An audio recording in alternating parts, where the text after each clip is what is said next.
ছোট কাকার বাড়ি থেকে গরমের ছুটি কাটিয়ে এই এত দিন পর বাড়ি ফিরছি। প্রতি বছরই গরমের ছুটিতে আমি কোথাও না কোথাও বেড়াতে যাই, তবে এবছরের গরমের ছুটিটা আমার চিরকাল মনে থাকবে।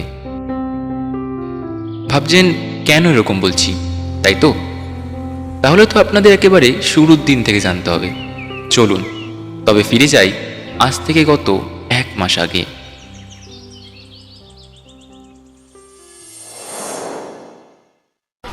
Ticket ticket ticket ticket. আরে দাদা, টিকিটটা দেখি, টিকিটটা দেখি। আরে গেট থেকে সরে যান, গেট থেকে সরে যান, পড়ে যাবেন, পড়ে যাবেন। টানা 2 ঘন্টা দাঁড়ানোর পরে অবশেষে বাসটা পেলাম, নইলে আমি তো ভাবছিলাম যে আজ আর মনে হয় না বাসটা আসবে। যাচ্ছি বর্ধমানে আমার এক দুঃসম্পর্কের কাকার কাছে।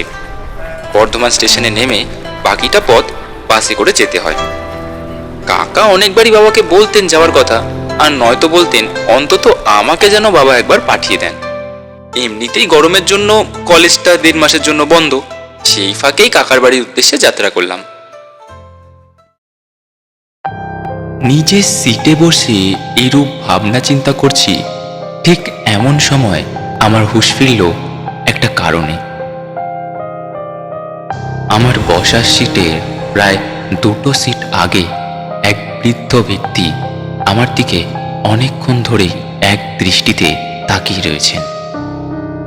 লোকটির পরনে একটা মাঝারি গেরুয়া রঙের ধুতি, গায়েও ঠিক একই রঙের একটা শাল জড়ানো। দূর থেকে দেখে বয়স আন্দাজ করলে ওই 72-73-এর বেশি বই কম হবে না। কাঁধে একটা সাদা কাপড়ের ছোট্ট ঝোলা। লোকটির দৃষ্টি যেন আমাকে অস্বস্তিতে ফেলছে। জানালার দিকে মুখ ফিরিয়ে নিলেও আর চোখের দৃষ্টিতে বেশ বুঝতে পারছি যে লোকটা এখনো আমার দিকে তাকিয়ে আছে। এই রে, এই কার পাল্লায় পড়লাম আমি? কি অদ্ভুত ব্যাপার! লোকটাকে কি জিজ্ঞেস করব কেন এভাবে তাকিয়ে আছে? না না থাক, কি থেকে আবার কি হয়ে যায়। কিন্তু আমাকে আর খাটতে হলো না। আগন্তুক লোকটি নিজেই আমার দিকে রীতিমতো তেড়ে আসলেন। তিনি আমার দিকে আসতে যখন আমি পুরো ব্যাপারটার কারণ তাকে জিজ্ঞেস করি, তিনি আমাকে বলেন, তুমি কি এই সময় তোমার কোনো আত্মীয়ের বাড়ি যাচ্ছ? হ্যাঁ, কিন্তু আপনি কিভাবে জানলেন? সেসব কথা এখন নয়, আগে তোমার ডান হাতটা একটু দাও তো আমায়। আমি আমার ডান হাতটা সামনে এগোতেই তিনি তার ঝোলা থেকে একটা ছোট্ট নীল শঙ্খ আমার হাতে বেঁধে দিলেন। আরে এটা কি? আর আপনি এটা আমাকে দিচ্ছেনই বা কেন? এত প্রশ্নের উত্তর আমার কাছে নেই, শুধু এইটুকুনি বলবো, যতদিন এখানে আছো ততদিন এই শঙ্খকে নিজের থেকে আলাদা করবে না, না হলে বিপদ, ঘোর বিপদ। বাসটা সজোরে একটা ব্রেক কষল, আর সেই বৃদ্ধ ঝড়ের গতিতে বাস থেকে নেমে গেলেন। আমিও তার পিছু নিলাম, কিন্তু বাস থেকে নেমে তাকে আর কোথাও দেখতে পেলাম না। তিনি যেন এই হাওয়ার মধ্যে কোথায় মিলিয়ে গেলেন। রুদ্র, এ রুদ্র! একটা চিৎকারের শব্দ আমার মনের ভাবনাকে কাটিয়ে তুলল। আমি দেখলাম রাস্তার ওই পার থেকে ছোট কাকা আমাকে ডাকতে ডাকতে আমার দিকে এগিয়ে আসছে। কি রে, এই মাঝ রাস্তায় দাঁড়িয়ে কি ভাবছিস? হ্যাঁ, না কিছু না। যাই হোক, তুই কিন্তু আসতে অনেকটা লেট করেছিস। তোর কাকিমা ওইদিকে তোর জন্য অপেক্ষা করছে। দে ব্যাগটা দে। কথা বলতে বলতে আমি আর কাকা তাদের বাড়ির সামনে চলে এলাম। রাস্তা থেকে প্রায় 3-4 ফুট উঁচুতে কাকার সেই বাড়ি। তবে এটাকে বাড়ি বললেও ভুল হবে, এ রীতিমতো এক বিশাল বাংলো। সাদা রঙের 3 তলা বিশিষ্ট বাড়িটার জানালাগুলো বেশ বড় বড়। একজন প্রাপ্তবয়স্ক লোক সেটা দিয়ে যাতায়াত করতে পারবে। সদর দরজায় সুন্দর সেগুন কাঠের কারুকার্য করা। বাড়ির সামনের উঠোনে ছোট কাকিমা দাঁড়িয়েছিলেন। আমাকে দেখা মাত্রই, কি রে, এতক্ষণে তোর আসার সময় হলো? হ্যাঁ, সে কখন থেকে তোর জন্য বসে আছি। আরে কাকি, আমার দোষ নেই, বাসটা টানা 2 ঘন্টা লেট করে এসেছে, এবার আমি কি করতাম বলো? আচ্ছা আচ্ছা বেশ, অনেক জার্নি হয়েছে, এবার একটু রেস্ট নি, আয়। তুই যা ভিতরে, আর তুমি আমাকে একটা ব্যাগ দাও তো। ও মা, তুমি আমার ব্যাগ নিয়ে কোথায় যাবে? মুদিখানার জিনিসগুলো আনতে হবে তো। দাও দাও, এদিকে আবার সন্ধ্যা হতে চললো।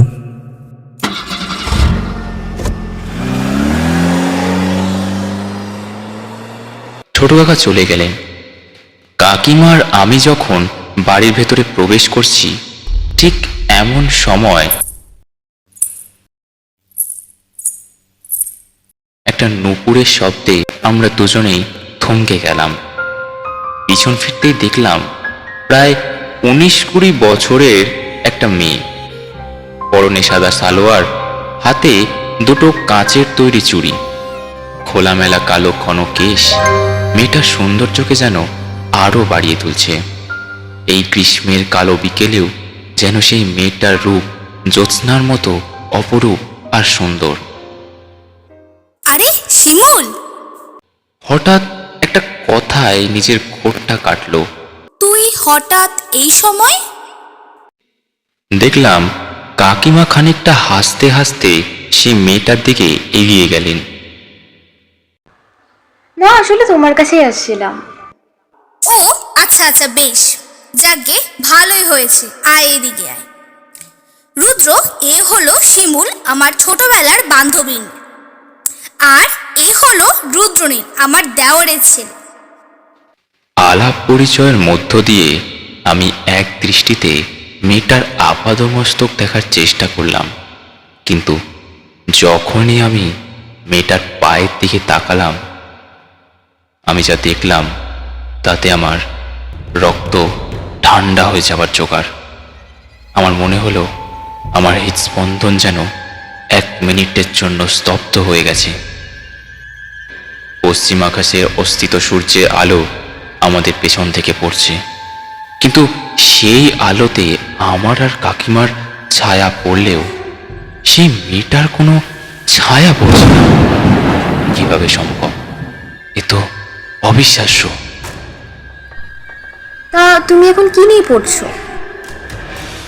মেয়েটার প্রশ্নে খানিকটা ঘাবড়ে গেলাম। স্পষ্ট নয়, তবে ভাঙা ভাঙা ভাবেই উত্তর দেওয়ার চেষ্টা করলাম যে আমি ওই অনার্স করছি জিওগ্রাফিতে। ও আচ্ছা। যাক ঠিক আছে, তোমরা না হয় এখন একটু কথা বলো, আমি দেখি ওইদিকে নিশিকান্ত আবার রান্নার কতদূর কি করলো। কাকিমা কথাটা বলে বাড়ির ভেতরে চলে গেলেন। তুমি কি এখানে প্রথম? হ্যাঁ, আসলে গরমের ছুটি তো, তাই আর কি ঘুরতে এসেছি। ও, তার মানে কি এখানে কিছুই ছিল না? না, সবে এসেছি তো, তাই আর কি ঠিকঠাক চেনা হয়নি। তাহলে চলো আশপাশটা একটু ঘুরে আসি। ইচ্ছা না থাকা সত্ত্বেও রাজি হতে হলো। আমরা বাড়ির আশপাশটা ঘুরে জায়গাগুলো দেখছি।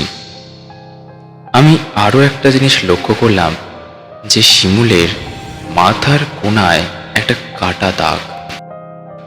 এটা কি ওকে জিজ্ঞেস করব? এটা কি ঠিক হবে?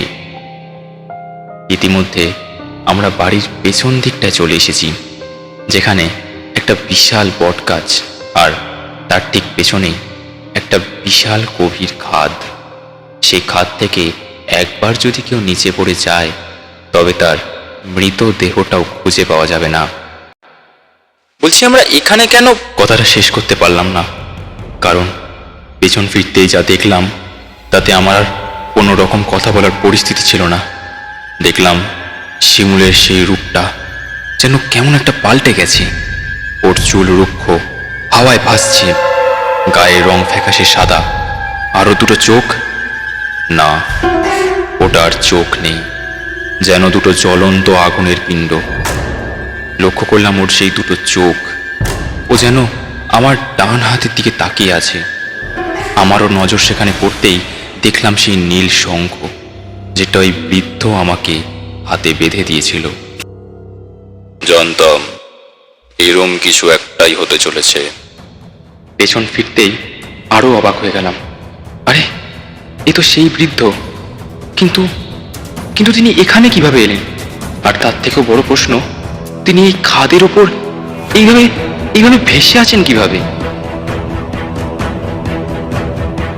আমি দেখলাম তিনি তার ঝোলা থেকে একটা নীল রঙের গুঁড়ো বার করে ছুড়ে দিলেন সে পিশাচিনীর দিকে। এই সন্ধ্যাবেলার অন্ধকারে প্রকৃতি আর মনুষ্য সৃষ্ট একটা ভয়ঙ্কর তাণ্ডব শুরু হলো আমার চোখের সামনে।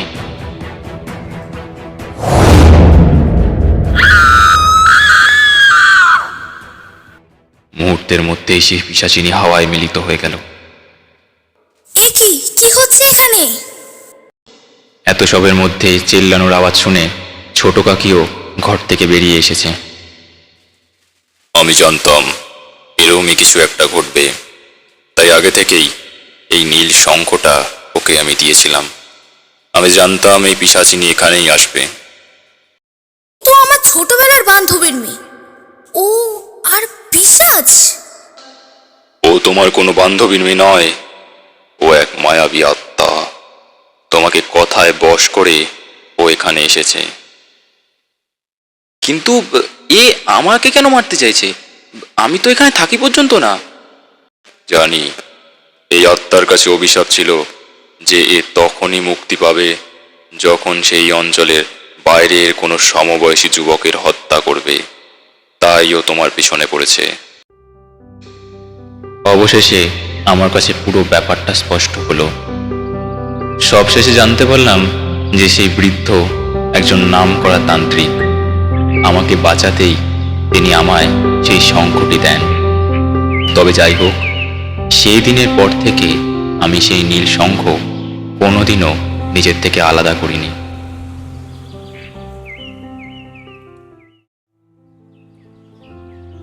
আশা করব আপনাদের ভিডিওটা ভালো লেগেছে। যদি ভালো লেগে থাকে অবশ্যই ভিডিওতে একটা লাইক দিয়ে দেবেন, চ্যানেলে সাবস্ক্রাইব করে চ্যানেলের পাশে থাকবেন। আর কি ধরনের আপনারা গল্প চান তার জন্য অবশ্যই কমেন্ট করবেন গল্পকথার এই চ্যানেলে। তাই আজকের মতন প্রথম এপিসোড এখানেই শেষ হচ্ছে। দেখা হচ্ছে পরের এপিসোডে। ততদিন ভালো থাকবেন, সুস্থ থাকবেন।